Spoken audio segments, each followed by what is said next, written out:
Joe. Blacula.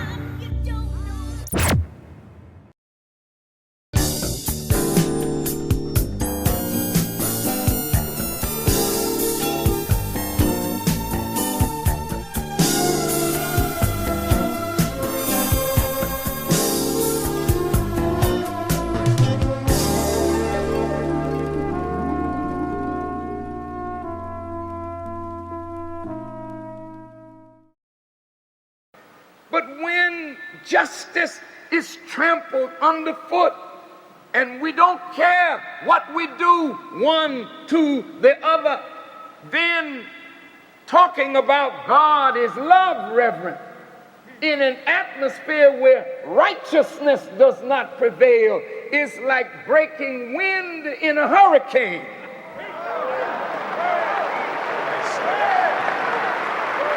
Pardon that expression. But even if you passed gas, pardon this expression, but it's just a picture,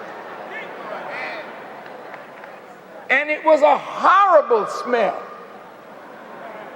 in a hurricane, before you could smell it, it'd be gone.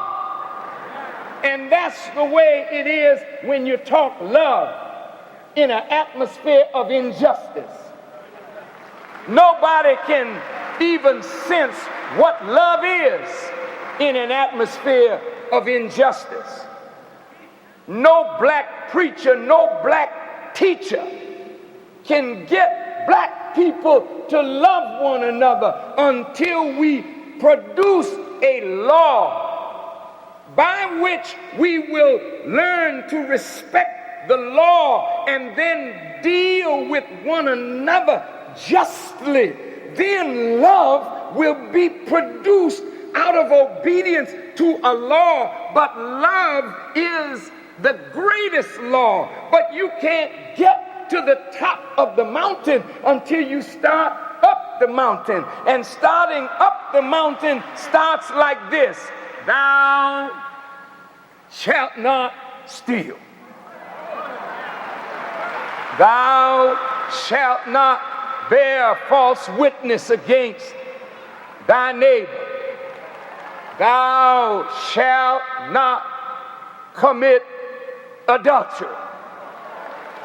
Thou shalt honor thy mother and thy father, that thy days may be long in the land which the Lord thy God giveth thee. Thou shalt have but one God. Thou shalt not bow down to or make a graven image of or a likeness of God. For the Lord thy God is a jealous God, and thou shalt have none other God before him. Lord, Lord.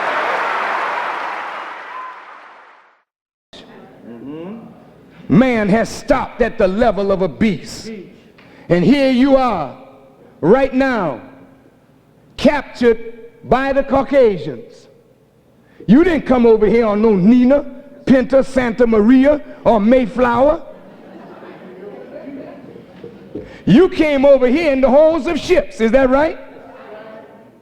You didn't come over here named Johnson, Jones, Smith, O'Reilly, Culpeper, Washington, green, white, blue, hog, bunch, fish, over water, under street, muddy water.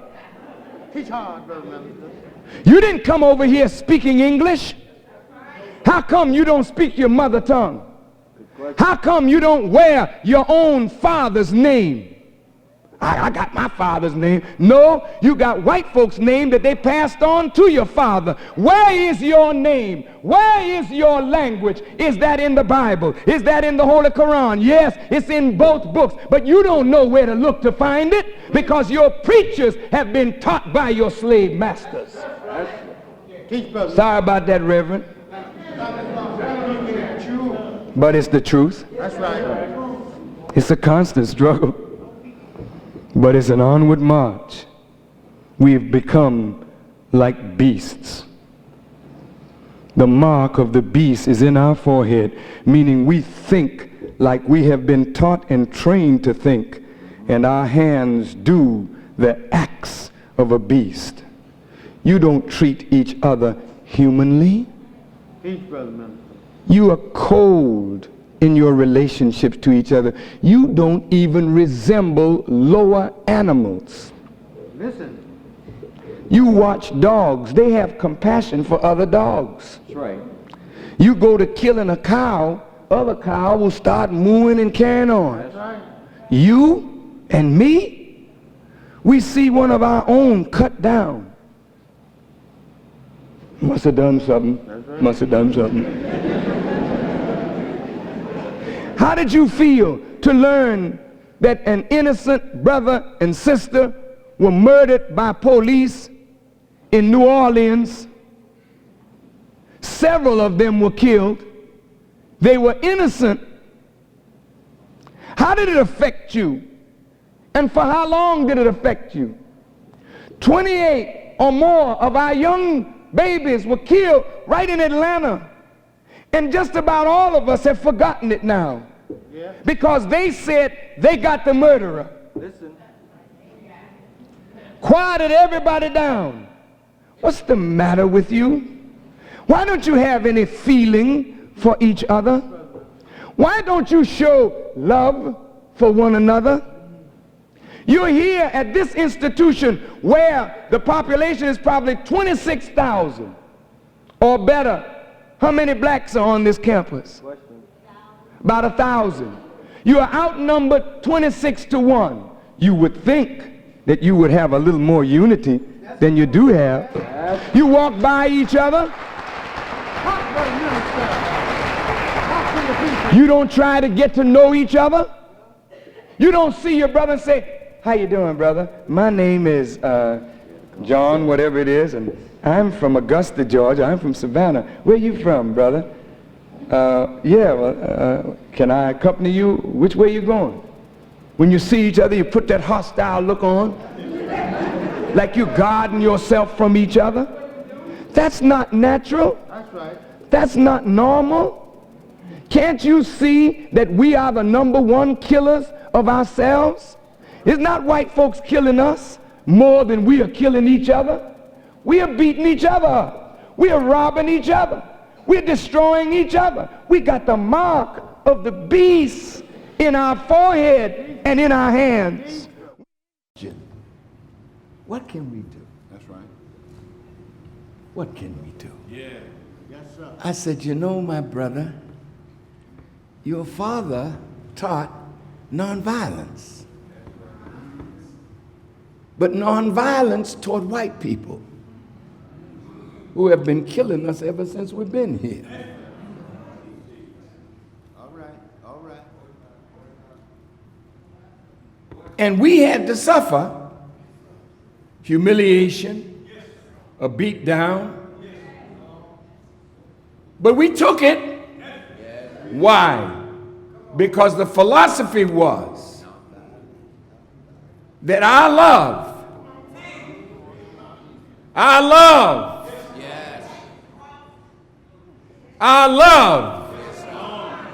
would eventually wear down their hate.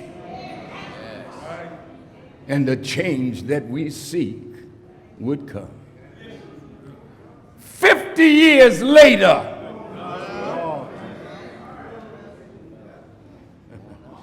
we're dealing with the same thing. So I said, you turned nonviolent toward a man who lived by violence. Why don't we turn this around? See, you look better making your people nonviolent to each other. But, see, you love white people. That's why you could be nonviolent to them no matter what they did to you. But you don't have no love for your black self, so you can't turn it around.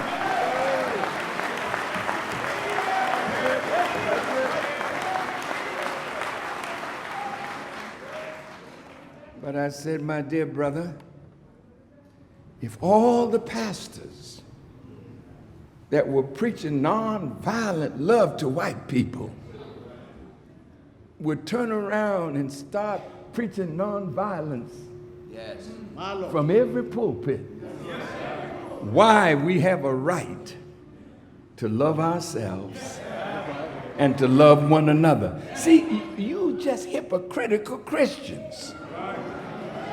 Let me show you what I mean.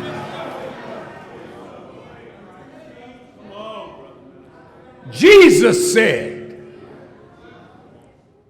the first and the greatest commandment is to love God with all your heart, soul, mind, and strength.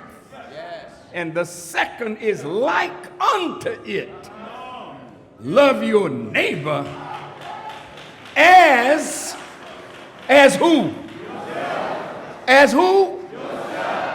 Yeah. But you don't love your neighbor because you really don't love yourself. So somebody has to enter the picture with a knowledge of yourself to teach you about yourself, that you can fall in love with yourself. Then your neighbor who is black like yourself, then that love would be shown to one another, and then it could spread to others. Because if a man is not charitable in his own house, how can you trust his charity in somebody else's?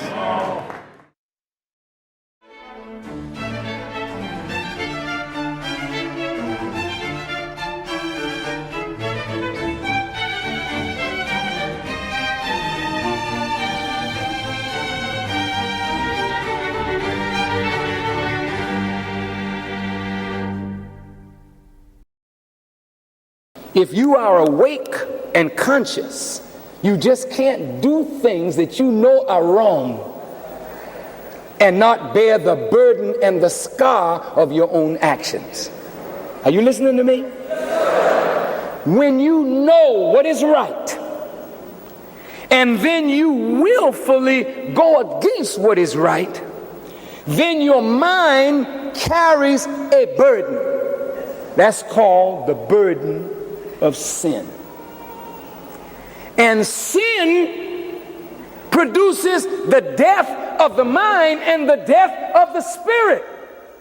Now look, you can't fool nobody. See, this is the thing that I want to say to everybody that thinks they're getting away with something. Yeah, man, I know what the law is. I know what God said we ought to do. And then you start doing contrary, then coming and hiding among the righteous and making people think, I'm holy. You can't fool God. And you can't fool yourself. You know what you did last night, don't you? You know what you did last week, don't you? Sin is something you can't forget. You can forget some of your good deeds because good is what your nature says you should do and you're born to do. But evil is not what you're born to do. So every evil thing you ever did in your life, I'm talking about when you were a child, you can remember it and call it right back. Because evil is not natural. Sin is not natural to you. You are the righteous. So now, isn't that a heck of a burden to carry? I invaded my brother's house when he wasn't looking, took his wife.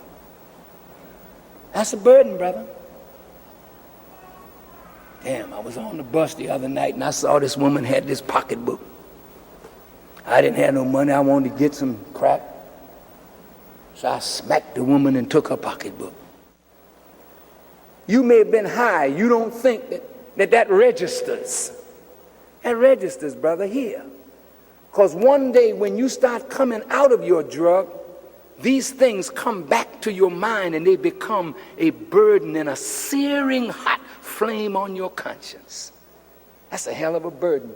And that's why Jesus means so much in this world, because Jesus comes to say to human beings, God forgives. Oh man, that's heavy. Once you know, your responsibility is to act in accord with your knowledge. That takes strength and discipline to live the life of your knowledge. That's right. And whenever you know better and refuse to do better, then your brain and heart is afflicted by your transgression. Teach. Am I talking all right? Yes, sir. Yes, sir. Now, when you lay down in your bed at night, and even though it's a soft mattress, it sleeps hard. It's because your mind is being afflicted by your actions that were contrary to what you know is right. So if you really want to fall asleep now, you have to find a way to trick your conscience. Well, you see, the reason I did that was. Now you got to find justification. Now you're playing with truth. You're playing with yourself. You're playing with the power of your own mind. So now every time you sin, it's like dropping a curtain over the light of your own knowledge. So the more you act contrary to what you know, the more the curtain comes down. The act, the scene is about to end. The Quran says or teaches that the nature of God is the nature in which he created you. Ooh, wait a minute now. The Quran teaches, set your face for religion being upright. The nature made by Allah in which he has created man. He created you in his nature, and he created you to be upright. That's your nature. You can't help it. You could be the biggest thug on the block. Come on. And some of us are. Yeah. But deep down inside, you respect somebody who's trying to be upright. That's right. You could sell all the drugs you want to sell. You know instinctively, I shouldn't do this. But hell, I'm going to make a living. I got to do what I got to do. I know I'm wrong. You ain't got to tell me I'm wrong. I know I'm wrong. But I got to do what I got to do. What I got to do. What I got to do. But when somebody shows you a better way, you may not choose it right away, but deep down inside, you know, I'm doing this, but I ain't got long to stay here. Why? Because the worst of you is really the best of you. The worst one in here tonight is the best one. Yeah, that's right. He just needs a change of direction. The scientists will agree, as the Holy Quran teaches, that Allah created everything in pairs. Yes. And that's true. Wherever you find a force going clockwise, you find another force going counterclockwise. Yes. Wherever you find a positive, you find a negative. Wherever you find a yin, you find a yang. That's the nature of things. If that is so, and it is, then whenever God creates intelligence, and he creates you to think on the basis of right, there is also coming against that intelligence another intelligence that literally subverts righteousness. Now, if you look at yourself, whenever you have a good thought to do something good, something comes right up, not from outside, from right in yourself, against the good that you're supposed to be doing. Have you noticed that? Yes, sir. Come on, yes, sir. I mean, I'm serious. Have you noticed that? A man sees a pretty woman. He knows the woman is married. Come on. Come on, miss. And he claims to be the brother of the husband.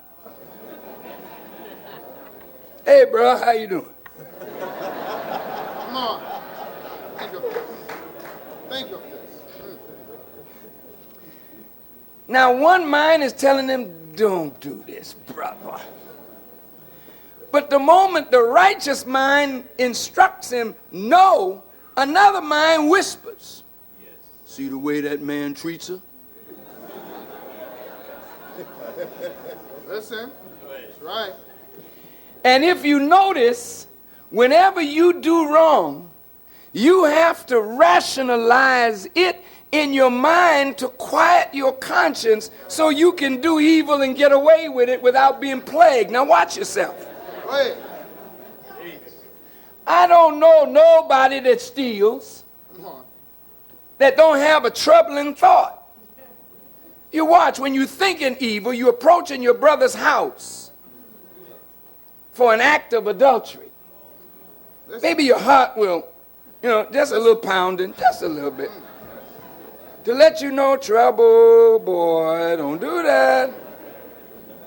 Don't do that thing. And then the other mind comes up, why not? That's right. She likes me. I like her. When we last talked, he told me he whooped her.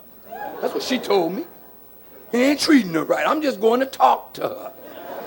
Go ahead now. Comfort her. Go ahead, brothers. Go ahead, brothers. See, now you're making it easy to go to the door. Go ahead, Lee. Yes, sir. See, because the nature of you is righteousness.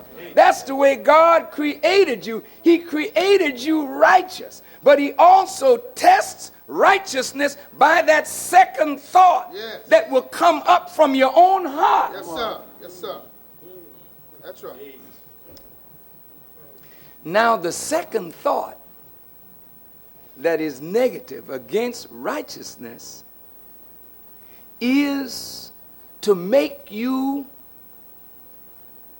reason with setting up another God beside God.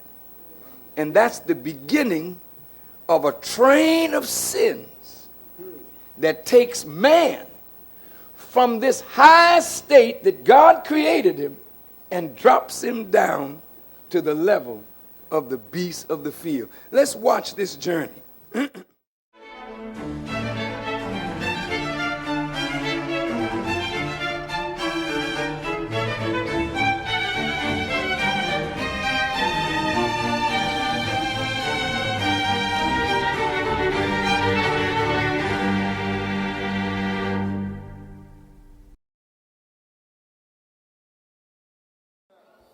But I want you to put 5 cents away in the National Savings Program. Look at our children now being taught the value of saving and investing. We must start teaching the babies and begin to regenerate a culture of purposeful saving and investing. This is what Jewish people teach their children. This is what the Indians from the subcontinent of India teach their children. This is what the Chinese and the Koreans and others teach their children. So we must start. Look at what we've already done with the nation's economic program. Small, but it's a beginning. We bought back 1,600 acres of our farm in Georgia in 1991. We became the largest black-owned and operated farm in South Georgia. We transformed worn-out, weed-infested, hard rock clay land into arable land and workable soil and brought back many of the birds and wildlife. We purchased over $250,000 worth of farm equipment and trucks. We have our own flour mill and commercial sifter.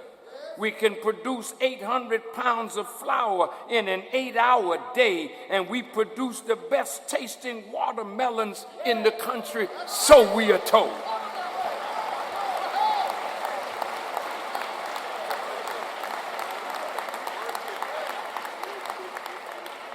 On a yearly basis, we produce 8,000 pounds of flour, 400,000 pounds of watermelon, 12,000 pounds of different vegetables, 100,000 pounds of wheat, 100,000 pounds of field corn, and 200,000 pounds of peanuts. We deliver produce to 8 states, whole wheat flour and other goods to 35 cities, and we have provided jobs in the area. That is what our farm managers, Dr. Ridgely Muhammad and his wife, Sister Ann, are doing on just 1,600 acres of land. Where's Muhammad? Where's my brother?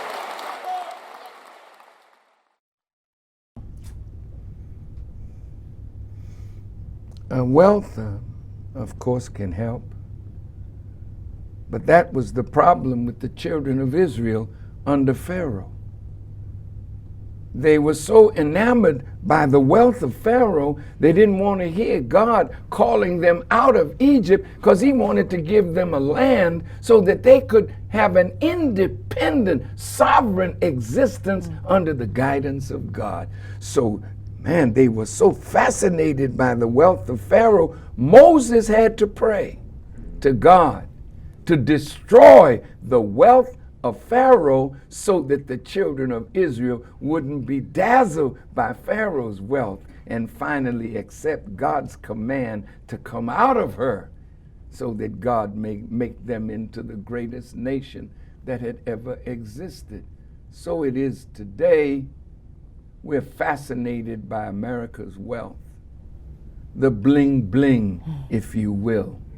So many of us think that when we sing a song calling our women female dogs and referring to them as prostitutes and talking about our bust a cap in you and all this vile filth, and the white man gives us money for saying that. You can't talk about them like that, but you can talk about your own like that. That's what makes me sick when I hear you sick Negroes talking about how terrible it is to hate. How terrible it is. We shouldn't hate. Well, if it's so bad that we shouldn't hate, somebody should come in the black community and teach us how to love ourselves and love one another. Then we wouldn't be going to the hospital and to the morgue every weekend and only find a spirit to march when the same killer who has killed us ever since we've been here kills us again. Then we'll march. We should have been marching to stop the violence that we commit against ourselves.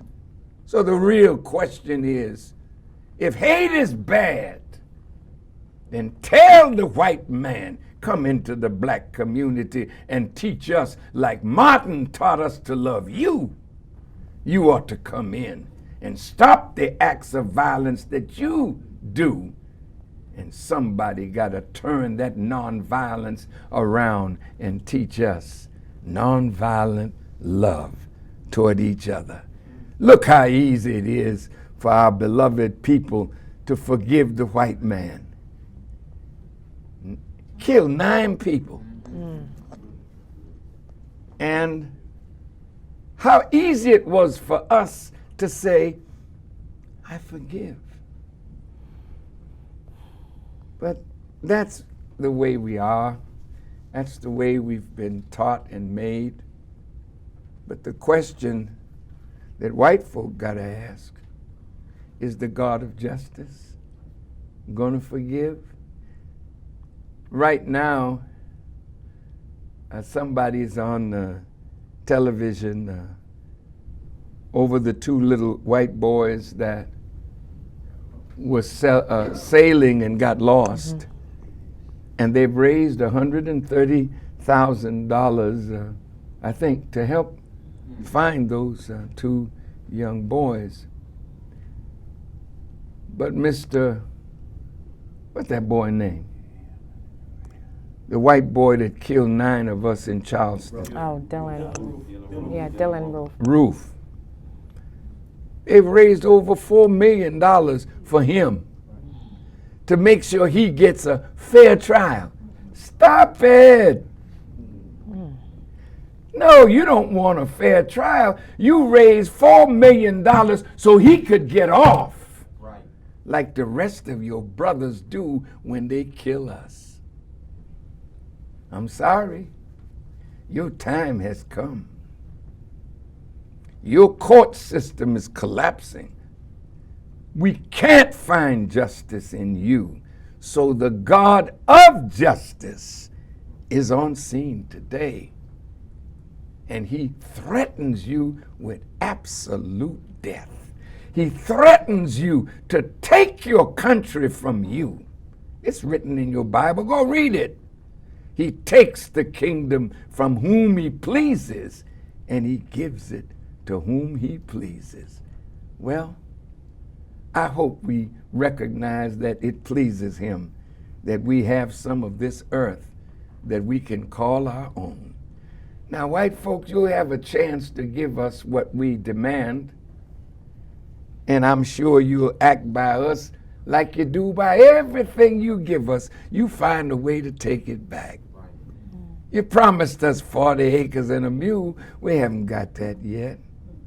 You passed the 13th, 14th, and 15th Amendments. You haven't enforced none of them. You passed the voting rights bill, and we were so happy because we could vote now.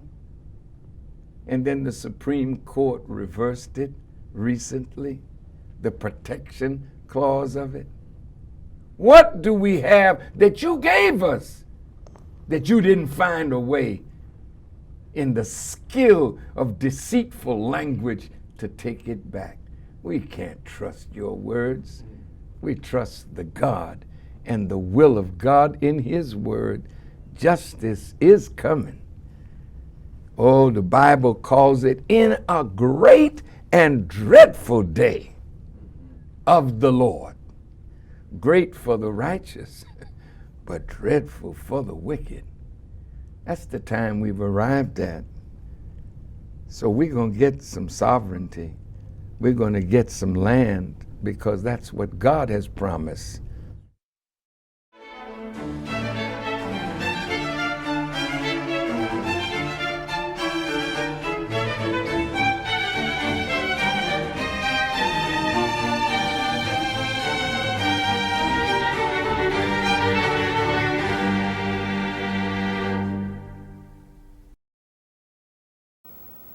When you understand true religion and understand God, you can never abuse a female.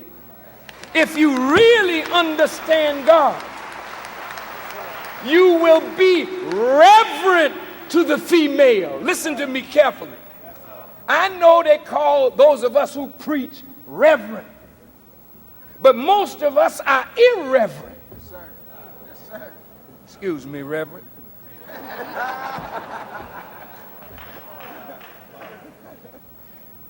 But the female should be revered more than a preacher. The Quran says, reverence the womb that bore you. reverence the womb that bore you. Every female in this audience is responsible with her knowledge to fill this womb, to then cooperate with God when this womb is filled, to create life anew, pregnant with new possibilities. So when you see a woman pregnant, that's a reverential state. When you see the little girl that will grow to be a woman, she should be reverenced. You take care of your female. You don't destroy her. You don't abuse her. You don't misuse her.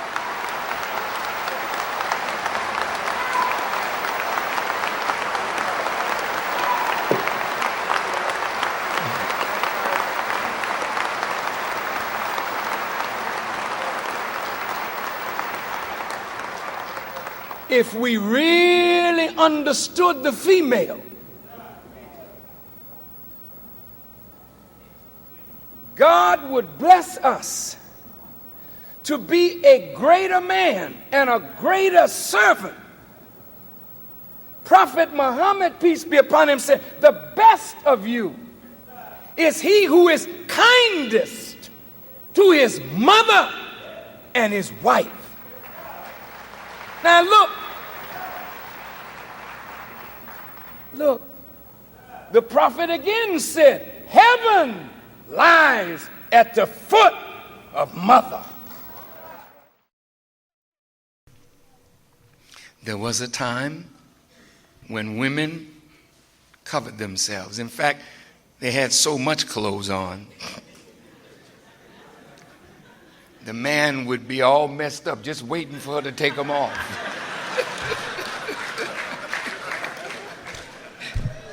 Excuse me.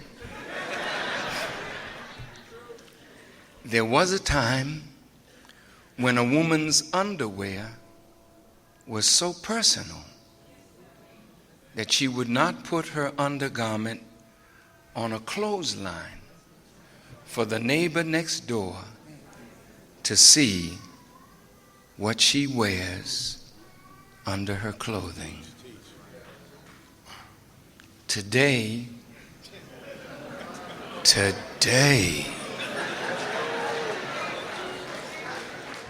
the scientists of evil have undressed you so that now your underwear are in plain sight and you have lost your shame as a human being to allow yourself to be exposed like that. Yes, sir. So that men see you now not as the serious creation of God, but as a means of access to pleasure for his pain of being a non-productive human and not knowing why he's non-productive. I just have to get some pleasure. That as long as a woman does not have in a man the qualities that she can look up to and admire, she will never have a happy home life. You don't build home life with a man that you don't admire. You got to admire the man. You got to look up to the man. You got to feel there's something worthy in that man. And if there's nothing there but a cute face and longevity in the bed, what do you have but another animal, and he can never satisfy you?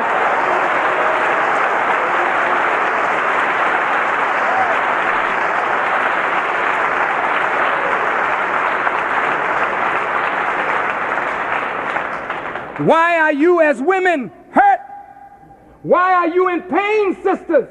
It's because men want to deal with you in the bed, but they don't want to deal with the development of your head.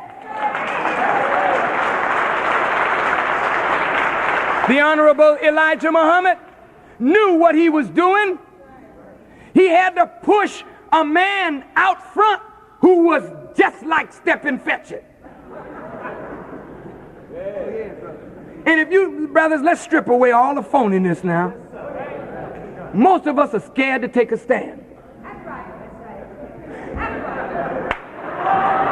I got me a witness. Most of us, brothers, are a little timid to assert ourselves. Our women oftentimes do a lot of the talking for us because we're timid. Tell the truth. You know it's kind of true. And you know, when our women talk for us, speak for us, think for us, they recognize that we are their first child. They love us, but they wish that we would be their husband. They wish that we would be a real man to excite in them the God power that he put in them. This woman, as the Honorable Elijah Muhammad said, is our heaven. You don't need to die and go to heaven. There she is. Heaven for us, brother. Look. All that we would die and go to heaven to get, a woman can give it to you right here on earth. And then some.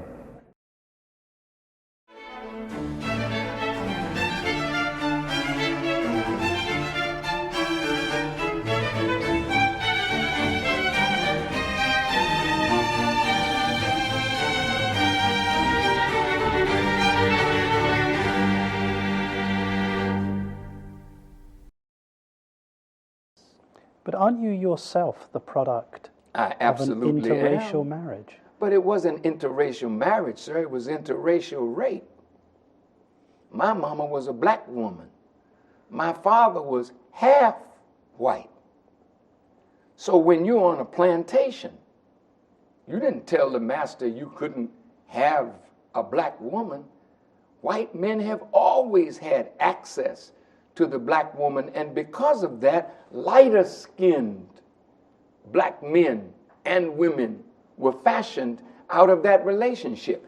Today, well, that's a voluntary thing, but in those days, it was actually rape. I had seed implantation for prostate cancer. We started with 40 seeds, and it seemed to do the job, and then the cancer came back.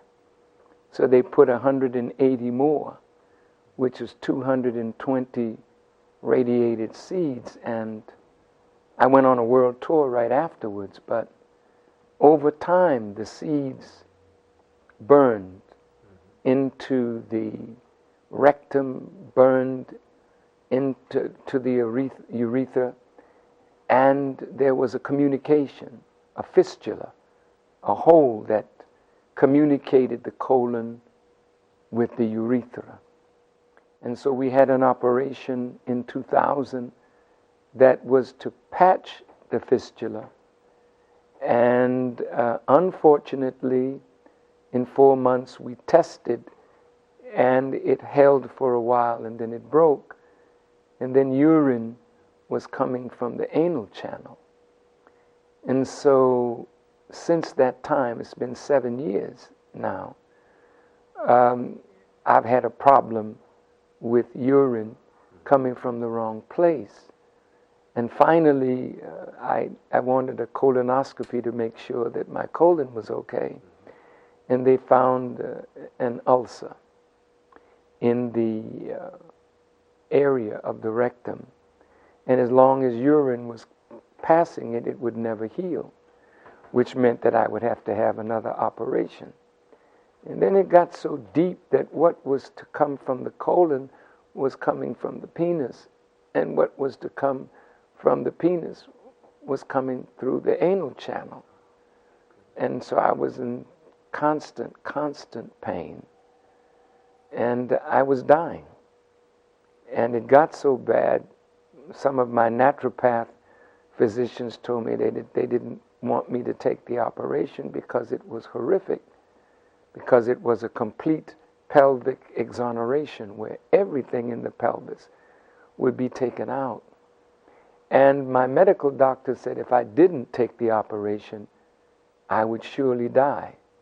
So I was, like the Bible says, halting between two opinions. So I went to pray. And I said to God, I said, Father, I am your servant. And whatever, I want you to force me in the direction that you want me to go, that's in harmony with your will. And within 10 hours, I went to the bathroom to push out some of this foreign matter from the penis, and a stitch in the side came, and blood began rushing from the anus. And I lost about 4 units of blood. Right in the bathroom? No, not in the bathroom. I lost maybe a unit or half a unit in the bathroom, but on the way to the hospital. And then in the hospital, I was vomiting, but nothing was coming up, and pushing out blood at the same time. So they had to put the bed in Trendelenburg, which is the head down and the foot up, so that the remaining blood could be in the cavities and in the brain and in the heart, so I could remain alive.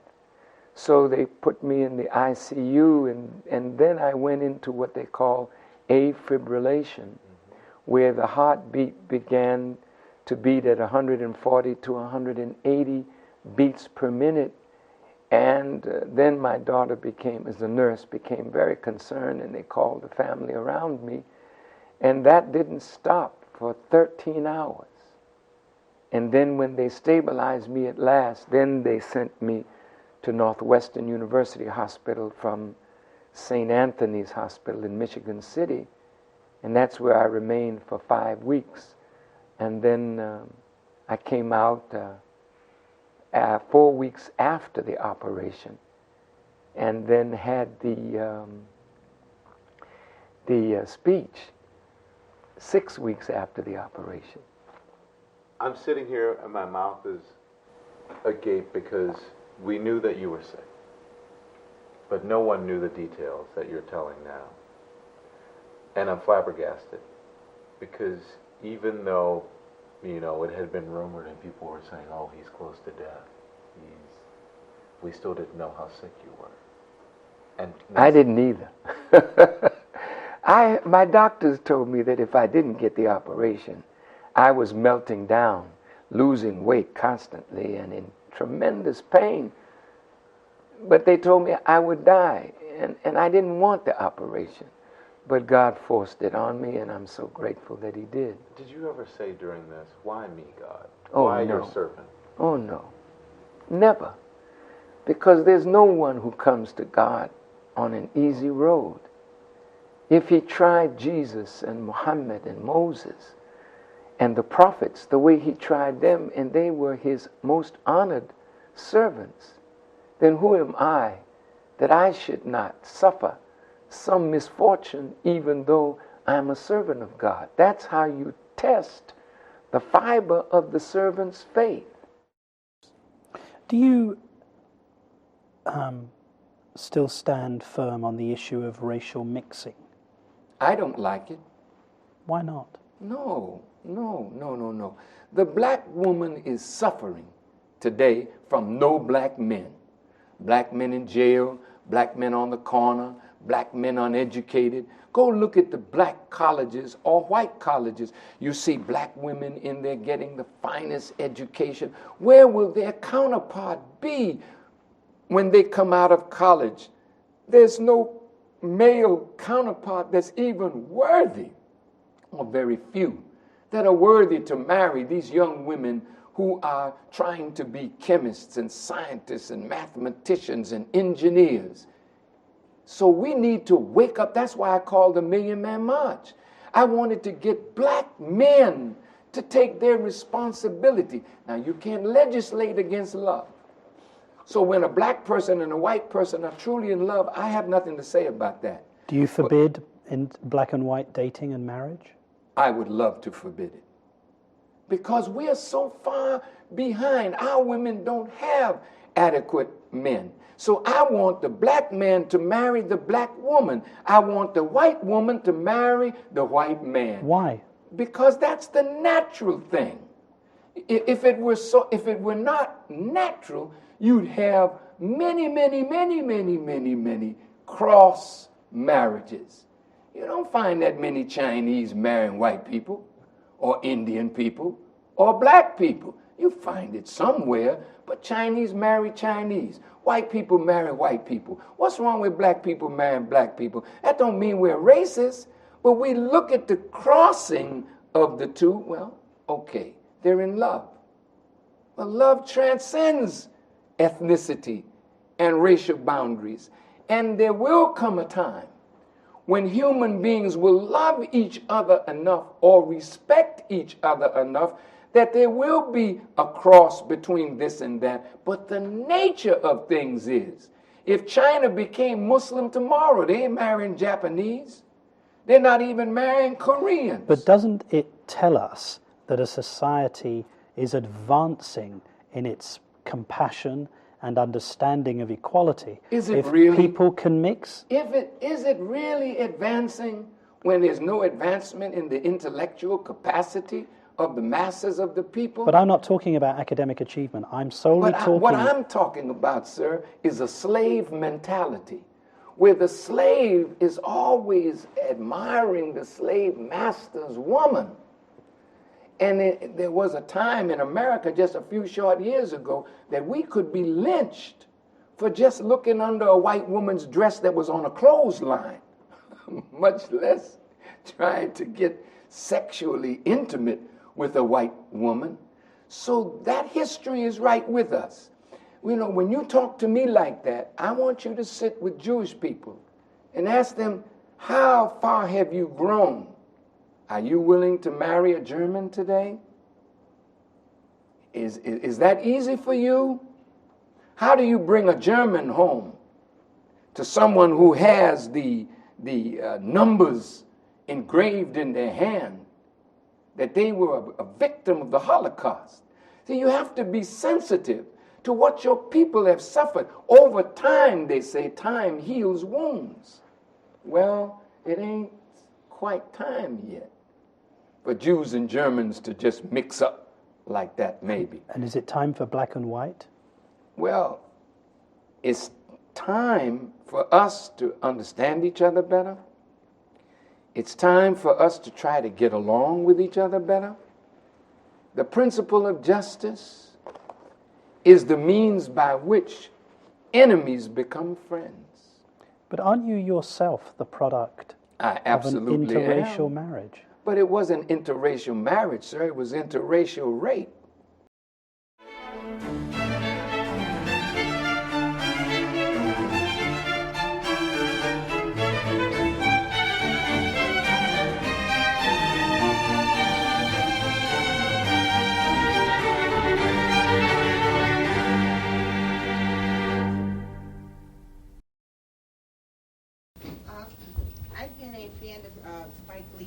Many years before people even knew who he was. So just the other day I saw the movie Malcolm X, and I'm a little confused there. I don't understand what that was all about and why he was assassinated by his own people. I don't understand it. Could you give us some, education about that? Myself, after I watched the movie, I was for Malcolm X. That's the way it was designed. You know, I want to talk to you about it. You've raised a very wonderful question. It would take more than the time that we have to delve into it, but I want to give you just a cursory glance, if I may. First of all, Malcolm, as you know, was an ex-offender. He was a man that was brilliant, but he was in a criminal life. As an ex-offender, Malcolm X would never have been able to become president of the NAACP, the Urban League, nor would he have ever risen to high ranking in the Christian church with his past. But since the Honorable Elijah Muhammad is a man that redeems us from our fallen state, he took Malcolm from where Malcolm was and taught Malcolm and gave Malcolm a platform which exposed Malcolm's tremendous gifts, and he became an international figure. Now, that movie was put out by Warner Brothers. I believe that those who run Warner Brothers are Jewish. Now, I asked the question, did you know, Mr. Wyatt, did you know that 30 years ago, when Malcolm was alive and in his heyday, that if you would go back and get the dossiers written by the Anti-Defamation League, how did they characterize Malcolm X? They characterized Malcolm X the same way they characterize Louis Farrakhan today, as a dangerous anti-Semite. Now I'm asking you, since Malcolm never retracted any word that he said, because it was Malcolm who first brought to the nation, not Elijah Muhammad, Malcolm brought to us the protocols of the learned elders of Zion, asking us to read that. It was Malcolm who exposed Spingarn as the real power behind the NAACP. It was Malcolm who exposed the Jewish influence in civil rights organizations. So Jews were very angry at Malcolm X. Now Malcolm's image has been sanitized. What did he do? Did he retract his statements? Did he say he was not, that what he said before were lies? Not Malcolm. So now, why do you clean him up, Warner Brothers? Why do you spend $30 million on a black man to make him a hero? You never did that to W.E.B. Du Bois and Marcus Garvey and other great black scholars. You did that to Malcolm. Why? I know why. You're not interested in the dead. You're interested in the living. And I am the living. And if you could use a dead man against a living man and then stir the hatreds of people by making people to love Malcolm and to hate Elijah Muhammad and the representative of Elijah Muhammad, then you can kill two birds with one stone all over again. And so it didn't work, so your money went down the tube. Now what about Elijah Muhammad? Malcolm said in the movie, he left Elijah Muhammad because of some illicit sexual affairs that Elijah Muhammad allegedly was having with his secretaries. Let's stop there a moment. How many of you are Christians? Would you raise your hands? Okay. How many are Jewish? Would you raise your hands? Okay. Now, to those who are Jews and those who are Christians, if you study the prophetic traditions, every Christian, including Jesus, paid respect and honor to Prophet Abraham. Abraham is not only your father as a Jew, he's my father as a Muslim and the father of Christians. All three religions claim Abraham.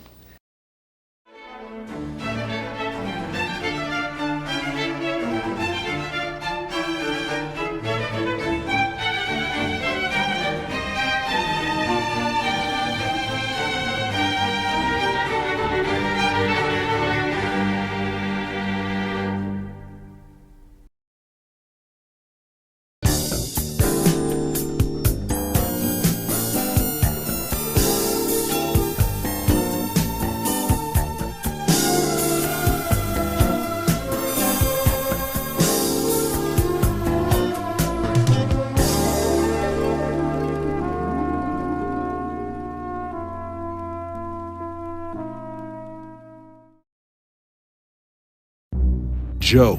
Blacula.